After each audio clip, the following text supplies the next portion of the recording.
નજર કરી લે જૂનાગઢથી મળી રહ્યા છે આ સમાચાર ગુમ થયેલ મહાદેવ ભારતી બાપુ અંગે મોટા સમાચાર છે। ચિઠ્ઠી લખી આશ્રમમાંથી લઘુમંત ભારતી બાપુ નીકળી ગયા છે।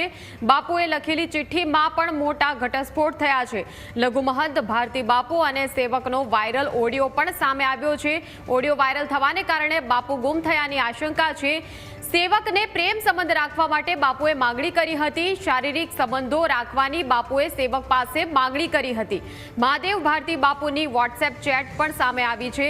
સેવક સાથે થયેલી વાતચીતની વોટ્સએપ ચેટ સામે આવી। આ વોટ્સએપમાં બાપુએ સેવકને આઈ લવ યુ ના મેસેજ પણ કર્યા છે। બાપુએ સેવકને મેસેજમાં કહ્યું તને પ્રેમ કરવો મને ગમશે। આ પ્રકારે ભારતી બાપુ ફરી ગુમ થયા છે, વિવાદમાં આવ્યા છે। જે રીતે ચિઠ્ઠી લખી આશ્રમમાંથી નીકળી ગયા છે અને અગાઉ અનુમાન એવું લગાવવામાં આવતું હતું કે કદાચ કોઈ મનદુખ થયું હશે, પરંતુ જે ચિઠ્ઠી લખી છે તે ચિઠ્ઠીમાં મોટા ઘટસ્ફોટ થયા છે। લઘુમંત ભારતી બાપુ અને સેવકનો એક વાયરલ ઓડિયો પણ સામે આવ્યો છે। ઓડિયો વાયરલ થવાને કારણે ક્યાંક આ બાપુ ગુમ થઈ ગયા હોવાની વિગતો સામે આવી છે। પોતાના સેવકને પ્રેમ સંબંધ રાખવાનું બાપુ દબાણ કરી રહ્યા હતા તેવું વોટ્સએપ ચેટની વાતચીત પરથી જણાઈ રહ્યું છે। બાપુએ સેવકને આઈ લવ યુ ના મેસેજ પણ વોટ્સએપમાં કર્યા હતા। જૂનાગઢના ગુમ થયેલા મહાદેવ ભારતી બાપુ અંગે આ મોટા સમાચાર। તો આવો સાંભળીએ આખરે આ વાયરલ થયેલા ઓડિયોમાં શું હકીકતો છે। મારી તકલીફ છે દૂર કરવા માટે હું જે કંઈ કરું છું। તમારી વાત સાચી, પણ બાબુ હું મારી રીતના વિચારું છું કે મને આમ બીજા જ વિચારો આવે છે કે મારાથી થાય જ નહીં। તું તારી રીતે હાસો, તું તારી રીતે હાસો છો, હું માનત પાડતો બરોબર। આશ્રમમાં આટલા માણસો છે બરોબર, કોઈ ના પાડવાના છે કે બાપુની પરિસ્થિતિ એવી છે તો પરિસ્થિતિને લઈને કોઈ માણસ તૈયાર થઈ જાય બરોબર। પણ મને તારા પ્રત્યે ખબર નહીં અંદરથી કોણ જાણે શું ભાવ જઈ આવ્યો ત્યારથી વાત છે। આ તો કઈ નતો હકતો તને બરોબર, કઈ નતો હકતો। મેં પેલા અજાણતા ફોન કર્યા, મેસેજ કર્યા, પછી જાણની મેસેજ કર્યા બરોબર। હવે બધું એમ સામે આમ થઈ ગયું બરોબર। અટાણુંથી તો બધું એમ ઓલું ચાલતું હતું કે એ વાત તમારી સાચી છે, પણ બધી રીતનો હું તમારે આમાં સહમત થાવ। પ્રેમ ભાવ તમારે શું કહેવાય મન ખુશથી વાત કરીએ કે આપણે તમારા જે માનસિક તમને માનસિક પ્રોબ્લેમ છે ને, માનસિક પ્રોબ્લેમને આપણે એવું નથી કે મારે આખો દિવસ તમે રૂમમાં રહ્યો, આપણે એ બધી રીતના વાત કરીએ કે બધું આજે તમે ફિઝિકલ પ્રોબ્લેમનું જે કહો છો ને બાપુ, એ મને વિચારતા કહું એ મારાથી આમ મારી ફિલિંગને તો હું સમજુ છું ને ત્યાં સુધી મારાથી ન થાય એમ એ સમજ બીજું કઈ ફિઝિકલ મતલબ હા ફિઝિકલ માંથી તમે કહો છો એ ગેસ એક્સ એટલે જ્યાં સુધી જવા નથી કેતો બરોબર, જ્યાં સુધી જવા હું નથી કેતો એવી કઈ જરૂરિયાત નથી, પણ પ્રેમ ભાવના વ્યક્ત તો કરે કે ન કરવી। હા પ્રેમ ભાવના વ્યક્ત કરવામાં એમાં તો ક્યાં આપણને નથી, એમ તો એમાં શું વાંધો છે, એમાં તો કઈ વાંધો નથી। આ તો બસ અને હું આખરે માણસ તો મહાદેવ ભારતી બાપુ અને તેમના સેવક વચ્ચેની આ વાતચીતનો જે વાયરલ ઓડિયો છે તે આપે સાંભળ્યો। અને હવે જોઈએ કે ચિઠ્ઠીમાં શું લખ્યું છે, ચિઠ્ઠીમાં જે લખ્યું છે લખાણથી શું ઘટસ્ફોટ થયા છે। આ એમની ચિઠ્ઠી છે, સ્ક્રીન ઉપર આપને દેખાતું હશે જે રીતે ચિઠ્ઠી 3 પાનાની સુસાઇડ નોટ લખીને નીકળી ગયા છે આશ્રમમાંથી। ત્યારે આ સુસાઇડ નોટમાં આખરે શું વાતો છે તેના પર આપણે નજર કરીએ। હિતેશ ઝડફિયા અને કુણાલ શિયાણી આ બે છોકરાઓને ઓફિસના વહીવટમાં રાખ્યા હતા। બાપુના નજીક હોવાથી મેં એમને રાખ્યા, બધું વ્યવસ્થિત ચાલી રહ્યું હતું। એવામાં એક દિવસ મેહુલ ડોડિયા મુંબઈ એમને પરેશ નામના એક છોકરાએ ફેસબુક પરથી કોન્ટેક્ટ કર્યો કે મારે હરિહરાનંદ બાપુને મળવું છે। મેહુલે પ્રકાશ જે બાપુની ગાડી ચલાવતો હતો એમનો નંબર આપ્યા।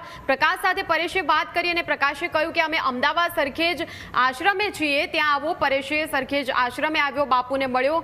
પરેશ સ્વામિનારાયણ મંદિરમાંથી હનુમાન મંદિર ગિરનાર પગથિયે અવારનવાર સેવા માટે આવતો હતો। એ બધી વાત તેમણે બાપુને કીધી। બાપુએ પરેશને કહ્યું તો તું મારી સાથે રહીને સેવા કર અને મારો શિષ્ય બની જા। પરેશે કહ્યું હજુ થોડો સમય આપો, પરંતુ બાપુએ આખી રાતમાં 3 વખત બોલાવીને પરેશને કહ્યું કે તું શિક્ષા લઈ લે। બાપુ ચડ્યા એટલે પરેશ માની ગયો અને સવારે બાપુએ એકલા હાથે પરેશને દીક્ષા આપી।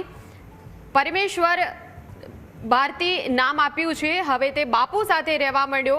પછી બાપુએ તેમને આશ્રમે રાખ્યા. પછી મેં તમને જુનાગઢ આશ્રમમાં મારી સાથે રહીને મને આશ્રમમાં મદદરૂપ થાય એવી ભાવના સાથે જુનાગઢ બોલાવ્યા. એ આવ્યા અને અમે સાથે રહેવા માંડ્યા. વ્યવસ્થિત રીતે અમે રહેતા હતા. પોતાના બેટા છોકરા અને હું તથા પરમેશ્વર ભારતી હળી મળીને રહેતા હતા. એટલે આખી વાત એમણે જણાવી છે કે આ પરેશ નામના વ્યક્તિ સાથે કેવી રીતે પરિચય થયો છે. પછી જે ઉમેશ ઝડફિયા હતો તે આશ્રમમાં ગૌશાળામાં નોકરી કરતા. ગોવાળના દીકરાઓના પત્ની સાથે આડા સંબંધ બંધાયા. તે રોજ રાત્રે અશોકના ઘરે સુવા માટે જતો. અશોક તો આશ્રમની સામે ચાની કેન્ટીનનું કામ કરે એટલે રાત્રે ત્યાં હોય. અમને ખ્યાલ આવ્યો કે આવું ચાલી રહ્યું છે એટલે બાપુને જાણ કરી. પછી ગોવાળને રજા આપી દીધી. એટલે ગોવાળ ભરડા વાવ પાસે રહેવા જતા રહ્યા. તો હિતેશ રાત્રે ત્યાં જવા લાગ્યો એટલે મેં અને બાપુ એમને આવું કરવાની ના પાડી. તો તે આશ્રમમાંથી નીકળી ગયો. ગોવાળની સાથે જ એમના ઘરે રહેવા જતો રહ્યો. એ વાત પરમેશ્વર ભારતીને ના ગમી અને મારી સાથે ઝઘડવા માંડ્યા. આખો દિવસ ત્યાં તેમની ચાની કેન્ટીનમાં રહીને લોકો બેસતા. એટલે મેં તેમને વિરોધ કર્યો કે આપણે ભારતી આશ્રમના સાધુ થઈને આવી રીતે ચાની લારી પર બેસી તે બરાબર ન કહેવાય. આવી રીતે તે મારાથી નિરાશ થઈને દુશ્મની કરવા લાગ્યા અને મને માનસિક ટોર્ચર કરવા માંડ્યા. એટલે અત્યાર સુધી ચિઠ્ઠીમાં જે ઉલ્લેખ છે તેના પરથી એવું કહી શકાય કે કદાચ કોઈક વ્યક્તિ છે કે જે તેમને માનસિક ટોર્ચર કરી રહ્યા હતા. જો કે આ સુસાઇડ નોટ જે છે, સુસાઇડ નોટમાં રહેલા અક્ષરો એમના જ છે કે કેમ, એમણે જ લખી છે કે કેમ, આ બધી બાબતો હજુ તપાસનો વિષય છે. વિગતો જે મળી છે એ વિગતો પરથી ખુલાસા થઈ રહ્યા છે, પરંતુ તમામ બાબતો હજુ પણ તપાસનો વિષય છે. અને આખરે આ બાપુ ક્યાં ગયા છે તેમની શોધખોળ પોલીસે શરૂ કરી છે. સમગ્ર મામલાને લઈને પોલીસે સઘન તપાસ શરૂ કરી છે.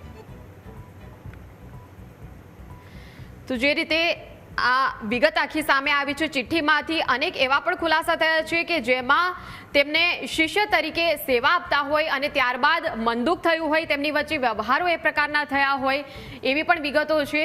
અંકલેશ્વર પાસે આશ્રમ હતો કે જેમાં રહ્યા હતા. આ દરમિયાન આ લોકોના ટોર્ચિંગથી મારા મગજ પર ખરાબ અસર પડી.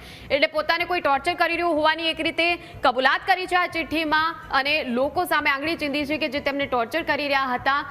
અનીશભાઈએ મને રાજકોટની હોસ્પિટલ લઈ ગયા અને ત્યાંથી 5.5 મહિના દવા લીધી. 5 મહિના લીધી ત્યારે જ ઊંઘ આવે તેવી પરિસ્થિતિ થઈ ગઈ હતી. આશ્રમમાં આખો શ્રાવણ માસ મૌન અનુષ્ઠાન કર્યું તો મને રાહત થઈ. પછી હું શ્રાવણ મહિનાનું અનુષ્ઠાન પૂરું કરીને મહાકાળી ધામ કે જ્યાં મારો શિષ્ય રહે છે ત્યાં રોકાયો. 7-8 દિવસ રોકાયો. ત્યાં હું શાંતિથી રહેતો હતો. ત્યાં મનોજભાઈ જોબનપુત્રા ટ્રસ્ટી તથા જગદીશ બાપુ અમદાવાદથી મને તેડવા માટે આવ્યા. પહેલાં તો મેં ના પાડી કે મને અહીં શાંતિથી રહેવા દો. પછી તેમણે આગ્રહ કર્યો એટલે હું આવ્યો. જુનાગઢ આશ્રમે આવ્યો, દર્શન કરી બાપુને મળ્યો. પછી બાપુએ કીધું કે સરખેજ આશ્રમે થોડા દિવસ રહીને પછી થોડા દિવસ સરખેજ રહીને નવરાત્રિ અનુષ્ઠાન કરવા માટે હું ગયો. અને પછી બાપુનો પણ ફોન આવ્યો કે ગલખેડા બાપુને માતાજીએ જઈ આવો. તો હું ઉજ્જૈન તથા નલખેડા જઈ આવ્યો, અમદાવાદ આવ્યો. સરખેજ આશ્રમે દિવાળી કરી.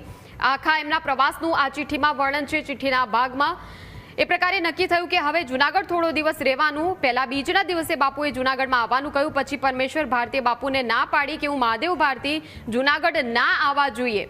એટલે અંદરો અંદર ક્યાં કંઈ વિખવાદની પણ વિગતો સામે મળી રહી છે. પરમેશ્વર ભારતીએ બાપુને ના પાડી કે મહાદેવ ભારતી જુનાગઢ ના આવવા જોઈએ. બાપુને ધમકી પણ આપી. પછી સરખેજથી અમર ભારતી બાપુ એ તપાસ કરવા માટે આવ્યા. હું ત્યાંથી આવ્યો અને બધા રાત્રે 12 વાગે આશ્રમને પરમેશ્વર ભારતીને બધાએ બહુ જ સમજાવ્યા. રાત્રે 3 વાગ્યા સુધી સમજાવ્યા સમાધાન માટે, તો પણ માન્યા નહીં. બીજે દિવસે અને રાત્રે પણ સમજાવ્યા તો પણ ન માન્યા. છોકરાને કૃણાલને પણ બોલાવ્યા પણ તેઓ કહેવા માંડ્યા મહાદેવ બાપુને આશ્રમમાંથી જવા દો. સમાધાન તો ન કર્યું, ઉલટાના ધાક ધમકી આપવા લાગ્યા. છેલ્લા ઘણા સમયથી મને અને હરિહરાનંદ બાપુ ગુરુજીને આ લોકો ત્રણેય જણા ખૂબ ટોર્ચર કરે છે. તેમના ત્રાસથી મારું જીવન હું પૂર્ણ કરવા જઈ રહ્યો છું. એટલે આ સુસાઇડ નોટમાં ઉલ્લેખ છે કે પરમેશ્વર બાપુ તેમને હેરાન કરી રહ્યા હતા. એ પ્રકારનો ઉલ્લેખ તેમણે કર્યો છે. ધાક ધમકી આપી રહ્યા હતા. માનસિક ત્રાસથી કંટાળીને અંતિમ પગલું ભરવા જઈ રહ્યો હોવાનો ઉલ્લેખ આ સુસાઇડ નોટમાં મળી રહ્યો છે. ગિરનારના સાનિધ્યમાં હું મારું જીવન પૂરું કરું છું. મારી એવી ઈચ્છા છે કે મારું શરીર જીવતા તો કોઈને આવ્યું હોય કે નહીં, પણ મર્યા પછી જંગલી પશુઓને કામ આવે. એટલા માટે જંગલમાં જઈને કદાચ હું મારું શરીર હેમખેમ મળે તો આ શરીરને સમાધિ ન આપતા દેહદાન કરી દેજો. આશ્રમમાં મારી જમીન નથી રોકવી એ સંકલ્પ પણ કર્યો દેહદાનનો. તો મારે હવે ફોર્મ ભરવાનું છે. આ પ્રકારે વિગતો જે છે એ વિગતો છે સુસાઇડ નોટમાં.